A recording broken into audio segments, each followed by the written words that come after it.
பகவத்கீதையில் 4வது சாப்டரில் 25வது ஸ்லோகம்.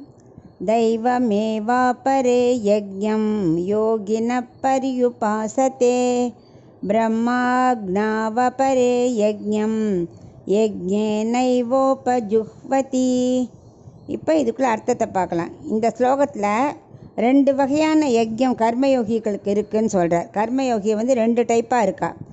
ஒருத்தர் தெய்வமே வாப்பரே, அதாவது ஒரு சில கர்மயோகிகள் என்ன பண்ணுவா, தெய்வத்துக்கு பூஜை பண்ணுறது, புனஸ்காரம் பண்ணுறது, அந்த மாதிரி பக்தியோடு செய்வா. நன்னா உபாசனம் பண்ணுவாள். அதுலேயும் மிஸ்டேக்லாம் கிடையாது, நன்னா பண்ணுவாள். எப்படின்னா சிரவணம், கீர்த்தனம். இப்போ பக்தி பிரகலாதன் சொன்னானே 9 வகை பூஜை இருக்குன்னு.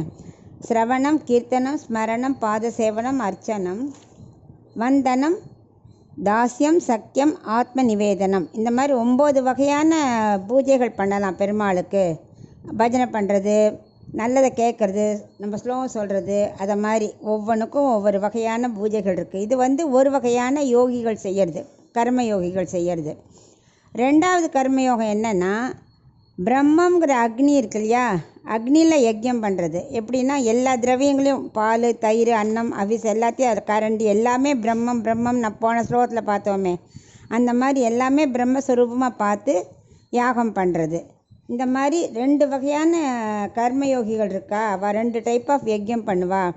ஒன்று திவ்யமங்கல விக்கிரகத்தை வச்சு பூஜை பண்ணுறது, திருவாராதனை பண்ணுறதுன்னு முதல்ல சொன்னேன் இல்லையா, அதை மாதிரி சால கிராமம் பண்ணுறது, வச்சு பூஜை பண்ணுறது. 2வது பிரம்மத்தையும் அக்னியாக வச்சு ஹோமகுண்டம் வச்சு அவிசு வச்சு யாக வேள்வி செய்கிறது. இந்த மாதிரி 2 வகையான கர்மயோகிகள் இருக்கா அப்படின்னு இதில் ஆரம்பிச்சிருக்கார்.